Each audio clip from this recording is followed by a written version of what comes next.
Be honest with me. Aren't you sick of the Matrix? Aren't you pissed off at the system life has rigged against you? Aren't you tired of watching men with half your competence enjoy the life that should have been yours? It stings because you know it's true. Right now, while you're watching this, there's a man somewhere who has stopped asking why the universe hasn't handed him what he wants. He has rather decided to take it by force. He walks into rooms and the temperature drops 2 degrees. Not because he's loud, not because he craves attention, but because he's learned what you're about to learn, that the gap between you and the life you want isn't talent, isn't luck, isn't some cosmic lottery you lost before you were born. It's this. You still think the world was designed to reward your fantasies. You still think if you work hard enough, someone will notice. If you're good enough, someone will choose you. If you're patient enough, your turn will come. I watched my father die believing that lie. He worked 30 years for a company that replaced him 3 weeks after his funeral. Spent his whole life being the good man, the reliable one, the one who never caused trouble. And you know what he got for it? A gold watch and a plot of earth 6 feet deep. I stood at that grave and made a promise. I would never wait for permission from a world that rewards the ruthless and buries the patient. Because here's what Seneca understood 2,000 years ago that you're about to learn right now. The universe doesn't reward the deserving. It rewards the deliberate. And in the next 20 minutes, you're going to learn the 7 iron laws that separate men who command their lives from men who beg for scraps from other people's tables, and Law 6 will rattle you to your core, because that's the one most men hide from. If you're watching from the United States tonight or wherever you are on Earth, drop your city in the comments. I want to know where this ancient wisdom is finding men who are finally ready to hear it. Like this video with intention if you are ready for the shocking reveal at Law 6. Before we begin, you need to understand something critical. Everything you've been taught about confidence is wrong. Dead wrong.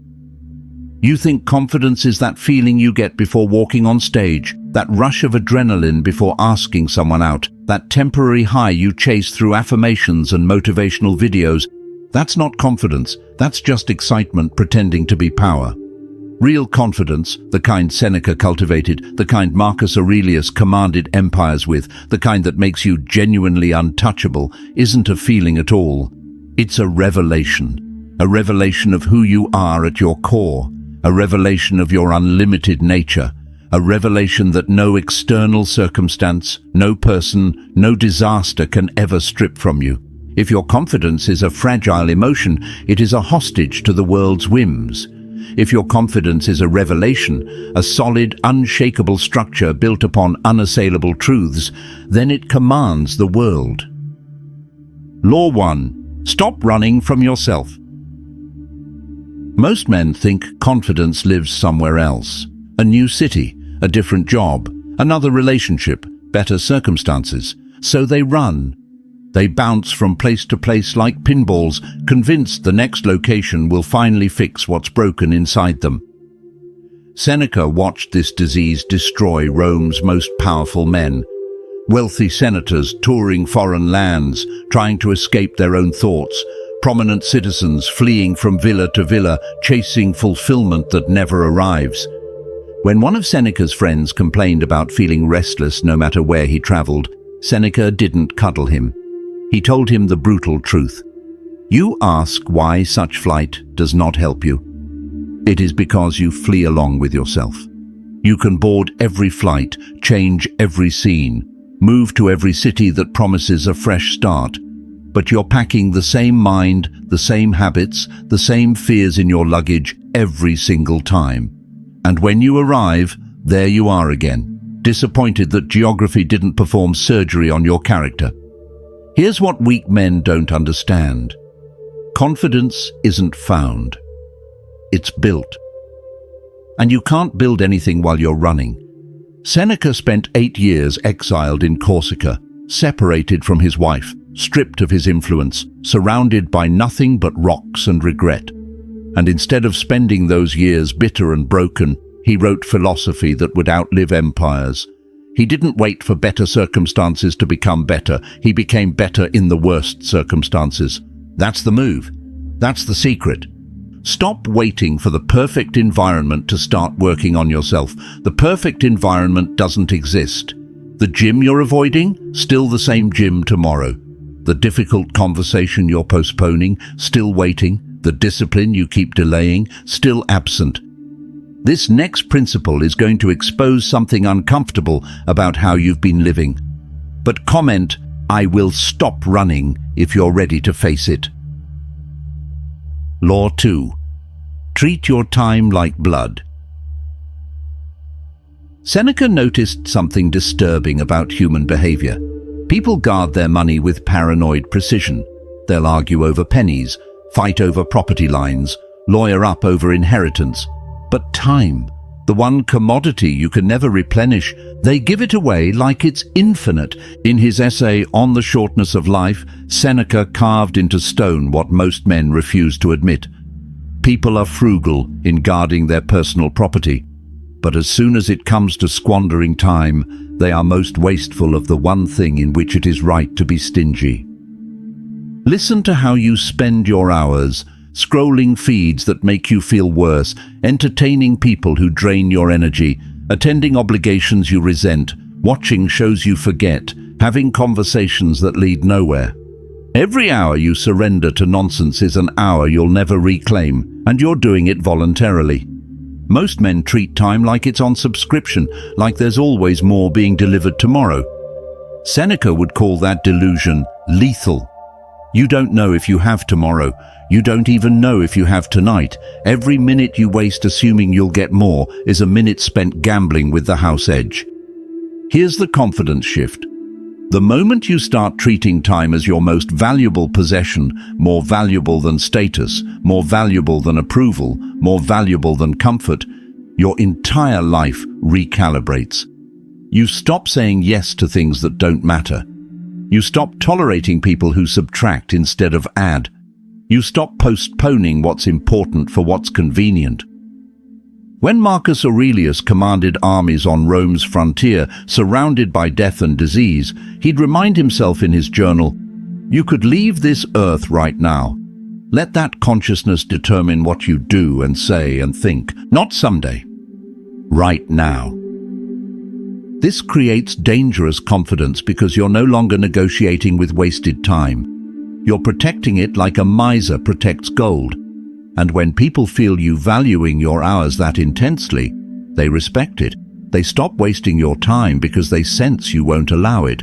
Your battle is no longer with men. Your battle is now with time. Comment these words, "I guard my time," if you're committing to this, because the next principle builds on it, and most men never get here. Law 3. Choose your company like your life depends on it. Seneca wrote 124 letters to his friend Lucilius. Not an acquaintance, not a contact, friend. That word mattered to him. He didn't use it lightly. In letter 47, when discussing how to treat people, Seneca made a distinction most men miss. He wrote to Lucilius praising him for living on friendly terms with his slaves, not because slavery was good, but because treating human beings as human beings regardless of status revealed character. But here's where it gets sharp. Seneca didn't say befriend everyone. He said choose your companions with the same care you'd choose medicine when you're dying. Associate with those who will make a better man of you, he wrote. Welcome those whom you yourself can improve. The process is mutual, for men learn while they teach. Most men collect people like baseball cards. They want quantity, networks, connections, a contact list that scrolls for days. And they wonder why they feel empty, exhausted, drained. Because they're keeping company with energy vampires, time thieves, and people who pull them toward mediocrity. And worse, they're doing it knowingly because they're afraid of being alone or being judged for having standards. Dangerous confidence means you'd rather be alone than in bad company. You'd rather have 3 real friends than 300 shallow connections. You'd rather sit in silence than sit with someone who makes you feel small. When Seneca advised Lucilius on who to spend time with, he essentially said, live with Cato, live with Socrates, live with the great minds, even if they're dead. Read their words, study their examples. Let their standards become your standards, because the 5 people you spend the most time with aren't just influencing your behavior, they're determining your ceiling. If everyone around you settles, you'll settle. If everyone around you complains, you'll complain. If everyone around you is drifting, you'll drift. But if you surround yourself with people who demand more from themselves, who refuse mediocrity, who value time and character and discipline, you'll become that by proximity. If you are sensing value in this law, comment, "I choose better" below. Let me know you're serious about this. Here's the assignment. Name the 5 people you spend the most time with. Now ask yourself honestly, are they making you better or just more comfortable? If they're making you comfortable in your weakness, you already know what needs to happen. Distance, not cruelty, just space. Because you can't become who you're meant to be while surrounded by people invested in who you've been. Law 4. Build friendships on virtue, not utility. Here's where most men get friendship catastrophically wrong. They collect people based on what those people can do for them. Can this person advance my career, introduce me to someone important, make me look better by association, offer me something I need? That's not friendship. That's networking with a mask on. And Seneca would have called it exactly what it is, transactional, hollow, and destined to collapse the moment utility expires. In his letters, Seneca wrote extensively about friendship, not as a strategy, but as one of life's few genuine goods. He'd tell Lucilius, choose friends based on their character, not their connections, based on their virtue, not their value to your ambitions, based on who they are when no one's watching, not what they can do when everyone is. The Stoics believed you should be able to count your real friends on one hand, not because people are scarce, but because real friendship is rare. It requires shared values, mutual respect, the kind of trust where you can show your worst and know they won't weaponize it. Seneca wrote, "One who seeks friendship for favorable occasions strips it of all its nobility." If you're only friends with someone when it benefits you, you're not friends, you're using each other. Here's the confidence shift. Having even one friend who knows you completely and respects you all the way, someone who'll tell you the truth when everyone else is being a sycophant, someone who demands you rise to your potential instead of coddling your weakness. That's worth more than 1,000 LinkedIn connections, more than every networking event you'll ever attend, more than any transactional relationship masquerading as friendship. And here's the brutal part. To have that kind of friend, you have to be that kind of friend. You have to value character over convenience, loyalty over leverage, truth over comfort. If you want friendships like this, comment, "I value virtue" below. Show me you're thinking differently. This next law is where most of you will be delivered because it has stolen the confidence of many and brought them to a point of needless shame. Law 5. Own your flaws before they own you. Seneca ended one of his letters with a line from Epicurus that every man should tattoo on his brain. The acknowledgement of sin is the beginning of salvation. Most men spend their entire lives in denial about their weaknesses. They hide them, justify them, blame them on circumstances, childhood, bad luck, other people. Anything to avoid looking in the mirror and admitting, "This part of me is broken, and I'm the one who has to fix it." That denial doesn't protect you, it imprisons you, because you can't fix what you won't admit is broken. You can't improve what you refuse to see. You can't overcome weaknesses you're pretending don't exist. Seneca didn't pretend. He wrote openly about his struggles with anger, with ambition, with attachment to wealth despite knowing it was meaningless.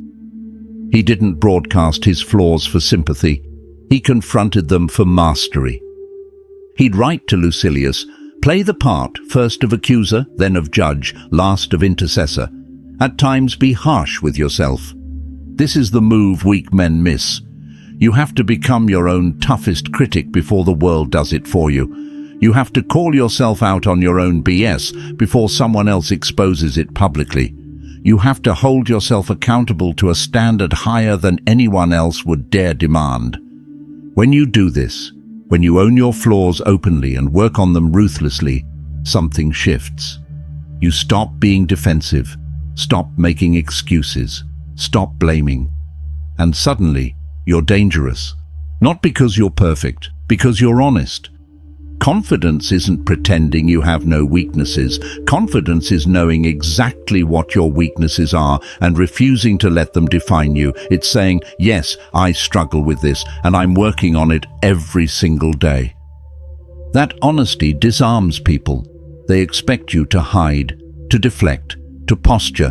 When you don't, when you just own it and move forward, it creates a gravitational pull. Because most people are drowning in pretense and you just showed them what dry land looks like. Comment, I own my flaws if you're ready to stop hiding and start fixing. The final law is the nuclear option. It's what Seneca practiced every single day that made him die better than emperors. Most people avoid this thought at all costs. Seneca made it his morning meditation, and it changed everything. Law 6. Die daily, so death can't touch you. Every morning, Seneca would wake up and meditate on one thought. I might die today. Not to be morbid, not to be depressed, to be free.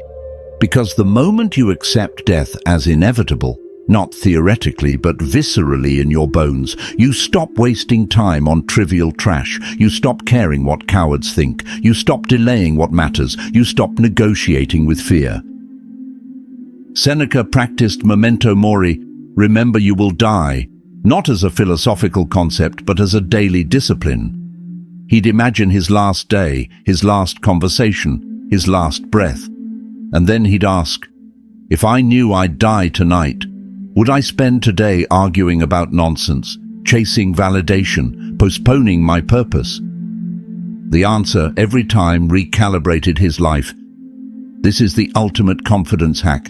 When you've made peace with death, you stop fearing everything smaller than death. Rejection, not death.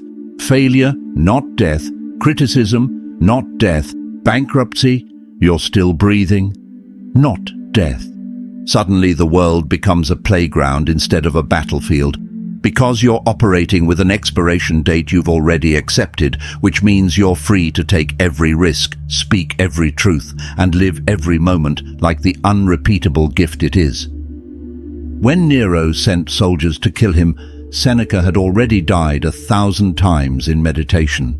Death was familiar, expected, just another appointment, and because he'd practiced dying, he died better than Nero, who lived in terror of death until the day Rome turned on him and he fled like a coward, begging for someone to help him end his own life. One man had all the power in the world and died weak.